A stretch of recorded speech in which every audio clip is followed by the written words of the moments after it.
With the United States and North Korea exchanging messages on denuclearization talks with each other recently, it's been gaining more attention on whether a third US-North Korea summit could be held before the US presidential election in November. This week, Korea Now will look into the prospect of another summit within this year between US President Donald Trump and North Korean leader Kim Jong-un. In fact, talks of another Trump-Kim summit gained traction after South Korean President Moon Jae-in voiced his desire to broker it last month, following a rise in cross-border tensions caused by the North's surprise demolition of an inter-Korean liaison office, military threat, and harsh rhetoric. Shortly afterward, Trump's former National Security Advisor John Bolton claimed that the US president could meet with Kim again if he believed it would help his re-election chances. Such a meeting could happen as an October surprise just before the election, he said. However, Pyongyang officials, including First Vice Foreign Minister Choi Sun-hee, have repeatedly spurned the possibilities of dialogue with Washington, voicing suspicion that the US has a political intent in its pursuit of talks ahead of the presidential elections. It's understandable that North Korea has been wary of any denuclearization deal that could change or be undone due to a change of government in the US. It is understood in the same context that the sister of Kim Jong-un doubted the possibility of another summit.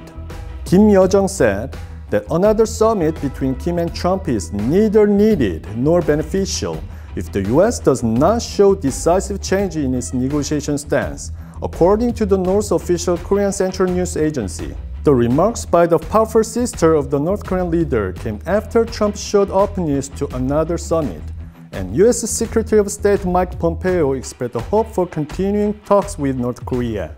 Therefore, many experts say that chances are low that the North would return to the negotiating table, as it can hardly foresee how the US presidential election will pan out.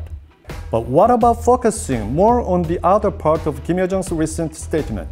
Despite of her ruling out the possibility of another summit, she left the door open for nuclear diplomacy with the US in a cryptic statement that also called for Washington to take irreversible simultaneous major steps and drop its hostile policy toward the communist state. She also said, "We would like to make it clear that it does not necessarily mean that denuclearization is not possible, but what we mean is that it is not possible at this point of time." It is noteworthy that Kim Yo-jong, who is considered North Korea's number 2, directly mentioned denuclearization, which is rarely seen in the North's statement.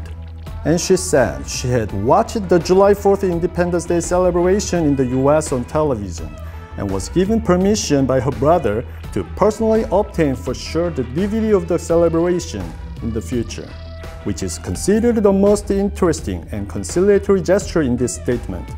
Therefore, some even predict that another summit may take place before the November election if Pyongyang has face-saving Washington measures and Trump is confident that it would help his re-election.